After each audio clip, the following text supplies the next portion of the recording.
في ناس كتيرة متخوفة من أرقام يانيك فيريرا المدرب الجديد لنادي الزمالك، ودي أرقامه طبعا.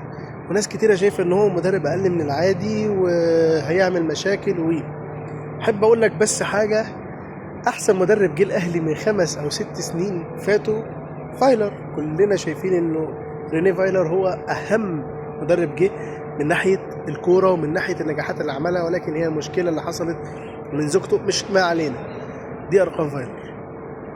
مفيش فارق كتير بين الاتنين، ولكن الفارق اللي عايز اوصله لك ان كل نادي المدرب ده لعب فيه ما كانش مثلا بمثابة الزمالك. هو بيتنقل لنادي عايز يحقق بطولات، نادي كبير.